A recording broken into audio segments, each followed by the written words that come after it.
2005년 8월 22일 홍명보 당시 대한축구협회 이사는 파주 국가대표 트레이닝 센터에서 시작된 KFA 2급 지도자 강습회에 참가했습니다. 홍명보는 지도자 자격증이 없는 상태였는데요. 지도자를 할 생각이었다면 상급 지도자 자격증부터 따야 했습니다. 상급 지도자 자격증을 따면 유소년이나 초등학교 축구교실에서 지도자 생활을 할 수 있었습니다. 2급 지도자 자격증을 따려면 상급을 따고 2년이 지나야 했습니다. 하지만 홍명보에겐 예외 조항이 적용됐습니다. 협회는 국가대표팀에서 A매치 20경기 이상을 소화하거나 K리그 100경기 이상 출전한 경력자들에 한해서는 상급 지도자 자격증 없이 바로 2급 지도자 자격증을 딸 수 있게 했습니다. 2005년 9월 26일 협회는 딕 아드보카트 한국 축구 대표팀 신인 감독을 보좌할 코치 중 한 명으로 홍명보를 택했습니다. 지도자 자격증이라곤 전무했던 홍명보가 2급 지도자 자격증을 딴 지 3주 만이었습니다. 자격 논란이 불거졌습니다. 2급 지도자 자격증을 보유한 자는 중학교나 고등학교 팀만 지도할 수 있었는데요. 당시 KFA 규정에 따르면 대한축구협회 1급 지도자 자격증이나 아시아축구연맹 A급 지도자 자격증을 취득한 자만 대표팀 지도자로 일할 수 있었습니다. 협회는 당시 지휘권을 갖지 않는 보조 지도자 역할이기 때문에 홍명보 코치의 1급 자격증 취득 여부는 크게 문제될 것이 없다는 입장이었습니다. 지도자 경력이라곤 지도자 수업 3주뿐이었던 홍명보는 국가대표팀 코칭 스태프에 합류한 역사적인 사건이었습니다. 홍명보는 국가대표팀 코치를 맡은 지 1년이 채 지나지 않아 2006 독일 월드컵을 치렀습니다. 홍명보에게 국가대표팀 코치로 지도자 생활을 시작해 월드컵을 경험하는 데까지 필요했던 시간은 단 9개월이었습니다. 누군가는 평생의 꿈이 될 수 있는 월드컵을 경험하는데 홍명보는 속성 자격증 취득부터 돈으로 살 수 없는 월드컵 코치 경험까지. 정말 대단합니다. 이후에도 홍명보는 탄탄대로였습니다. 홍명보는 2006 독일 월드컵 후에도 국가대표팀에 남았는데요. 홍명보는 국가대표팀 코치로 2007 아시아축구연맹 아시안컵, 2008 베이징 올림픽을 차례로 경험했습니다. 2006 독일 월드컵 16강 진출 실패, 2007 아시안컵 3위 및 음주 파문, 2008 베이징 올림픽 조별리그 탈락 등 대표팀은 실패를 거듭했지만 홍명보가 책임질 건 없었습니다. 홍명보는 2008 베이징 올림픽을 마친 후 감독 생활을 시작했습니다. 많은 축구팬들이 알고 계신 것처럼 2010 광저우 아시안게임에서 한국은 한 수 아래로 평가받았던 UAE와의 준결승전에서 연장 접전 끝에 0대1로 졌습니다. 한국은 이 대회에서 3위에 머물며 홍명보의 경질이 예상되었습니다.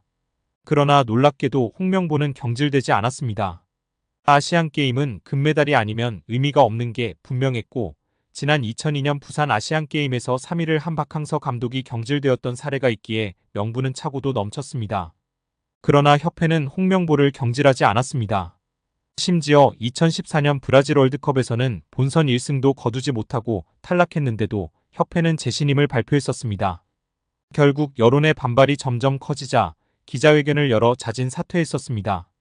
이후 협회는 2017년 홍명보를 행정총괄 책임자인 전무이사로 내정했습니다. 당시 홍명보는 행정 경험이 전무했었습니다. 이렇게 협회와 홍명보는 아주 끈끈한 관계였으며 증명 없이도 임기를 보장받았었고 낙하산으로만 채용되었던 홍명보였습니다. 한국 축구에서 학명으로 가장 두드러진 인물이 바로 지금 이 시끄러운 와중에 축구 대표팀 감독을 맡은 홍명보 감독입니다. 박종환 감독이 대표팀을 이끌던 1995년 한국팀은 코리아컵 준결승전에서 예선에서 쉽게 승리했던 잠비아에 패했습니다. 그런데 이 경기 전날 박 감독의 억압적이고 비인격적 훈련에 불만을 품고 있던 홍명보, 황선홍 등 주전 선수들이 경기 전날 술집에서 대취할 정도로 술을 마신 사실이 언론에 보도가 돼 난리가 났습니다. 그래서 홍명보 선수 등은 징계 위기에 처했는데 이들은 그 제보자로 박 감독을 꼽았고 언젠가 안 갚음하리라 맹세했다고 합니다. 다음해 아시안컵 8강대 이란전에서 한국은 6대2로 참패하였습니다. 유례를 찾기 힘든 처참한 패배입니다. 특히 전반에 2대1로 앞서고 있었는데 휴식 시간 라커룸에서 무슨 일이 있었는지 후반에만 연속으로 5골을 먹은 것입니다. 당사자들은 부인하지만 이 사건은 축구계뿐 아니라 축구팬들도 의혹을 거두지 않고 있습니다. 박 감독은 결국 감독에서 물러났고 당시를 회상하며 자살까지도 생각했을 만큼 개인적으로도 충격이 컸다고 했습니다. 한국이 참패를 당하자 국내 언론들은 11회를 이끌고 있는 홍명보가 태업을 이끌었다. 박종환 감독을 끌어내리기 위해 선수들이 태업을 했다라는 등의 뒷말들이 나돌기는 했지만 끝내 참패 원인의 진실은 밝혀지지 않았습니다. 당시 한 언론은 홍명보 선수가 과학적이고 체계적으로 지도하는 감독을 원한다며 스파르타식 훈련을 고집하는 박종환 감독에게 노골적인 반기를 들었지만 누구보다도 체계적으로 지도했던 아나톨리 비쇼베츠 전 감독에게도 노골적인 불만을 터뜨렸다고 전했습니다. 조중현 당시 KBS 해설위원조차 홍명보가 선수로서의 본분을 망각한 것 같다. 옛날에는 감독의 그림자도 밟지 않았는데 어쩌다 이 지경이 됐는지 모르겠다고 개탄했다고 합니다. 여기에 정몽규 대한축구협회 회장, 정혜성 전 전력강화위원장, 이임생 현 기술이사, 홍명보 감독 등이 모두 고려대 출신들이라는 점에서 학연축구라는 비난도 쏟아지고 있습니다. 특히 11회라는 국가대표 선수들의 비공식 모임이 축구계에 크게 논란이 된 적이 있다는 이야기도 재조명되고 있는데요. 1995년 황선홍 홍명보 등 11회 멤버들이 당시 박종환 감독에게 항명했다는 의혹이 제기된 바 있습니다. 1993년에 결성된 11회는 당시 전현직 프로선수 및 국가대표 선수 43명으로 구성된 모임입니다. 이 모임의 회장을 맡고 있었던 하석주 전 전남 감독은 2013년 한 매체와의 인터뷰에서 11회는 그냥 봉사단체라고 말한 바 있었습니다. 정몽규 대한축구협회 회장에 대해 스스로 거취를 결정하라고 요구했던 유인촌 문화체육관광부 장관은 만약 정 회장이 사연임을 강행한다면 승인을 불허하겠다고 말했습니다. 유인촌 장관은 26일 SBS 라디오 김태현의 정치좌에서 정몽규 회장에게 거취 결단을 요구한 이유에 대해 지금 국민들의 시선이 너무나 비판적이라며 불명예스럽게 퇴진하게 된다면 훨씬 안 좋잖아. 그냥 개인이 선택하는 게 훨씬 명예롭지 않겠나라고 했습니다. 정 회장이 지난 24일 국회 문체위 현안 질의 때 사퇴 입장을 밝히지 않은 것에 대해선 그 자리에서 당장 사퇴하겠다, 안 하겠다 얘기하기는 쉽지 않았을 것이라며 잘 정리해서 판단하겠다고 했으니 지금 많은 고민과 심사숙고를 하지 않을까 싶다고 했습니다. 정 회장이 끝까지 사퇴를 거부하고 사연임에 나설 경우에 대해서는 원칙적으로는 연임을 2번 이상 못하게 돼 있다. 참여님도 스포츠공정위원회 허가 과정을 거쳤다며 이번에도 똑같이 그런 절차를 거쳐야 된다고 설명했습니다. 이어 그래서 저희들이 공정위에 이 부분을 시정해달라고 권고한 상태라며 그 권고를 안 받아들이면 다시 한번 시정명령을 하고 그래도 안 되면 선거 끝난 뒤 만약에 투표보 연임이 결정이 된다고 하더라도 승인을 안 하는 절차까지 갈 생각이라고 했습니다. 문제부로서는 가지고 있는 권한을 모두 동원해서 합법적으로 정몽규 회장의 사연임을 저지하겠다는 입장이냐는 질문에는 정몽규 회장도 그렇고 대한체육회장도 그렇다며 2번 이상 하고 물러나는 게 원칙인데 그런 걸 다 뒤집고 계속 문제를 만들어가고 있다. 그렇게 여야가 질타를 하고 국민이나 언론에서 그렇게 비판을 해도 눈 하나 깜짝 않고 있다고 했습니다. 유인촌 장관은 홍명보 국가대표 축구팀 감독 선임 논란과 관련해서 만약 불공정한 방법으로 임명됐다면 다시 공정한 절차를 발기하는 게 옳다며 그렇게 해야 국민, 팬들이 납득을 하고 홍명보 감독도 훨씬 더 떳떳할 것이라고 했습니다. 대한축구협회 회장 임기는 4년인데 한 번 연임이 가능합니다. 다만 스포츠공정위 심의를 통과하면 임기를 연장할 수 있는데 정몽규 회장은 2021년 1월 이 과정을 통해 3선에 성공한 것입니다. 4년짜리를 3번이나 했으면 이제 그만해야겠지요. 자격 없는 홍명보도 내려와야지요.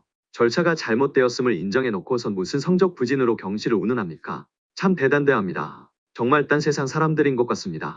박문성 의원은 3일 CBS의 김현정의 뉴스쇼에 출연해 최근 국제축구연맹 피파가 정치적 간섭과 관련해 징계를 받을 수 있다는 경고성 공문을 보냈다는 사실이 알려진 것에 대해 예상했던 대한축구협회의 대응이었다. 축구협회가 마지막으로 쓸 수 있는 카드를 썼다고 말했습니다. 앞서 피파는 축구협회가 문화체육관광부와 국회 문화체육관광위원회로부터 여러 의혹을 받고 있는 상황에 대해 눈여겨보고 있다는 공문을 발송한 것으로 알려졌습니다. 피파 정관 제14조에는 제3자의 간섭을 받아서 안 된다. 또 제15조에는 어떠한 정치적 간섭으로부터도 독립돼야 한다고 명시돼 있습니다.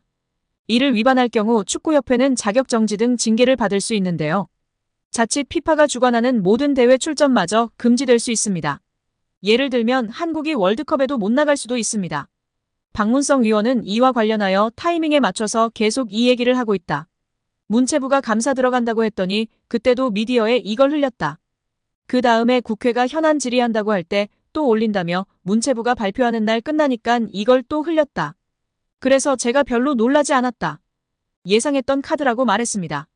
이어 피파는 각 나라의 축구협회가 독립적으로 자율적으로 운영되는 걸 얘기한다.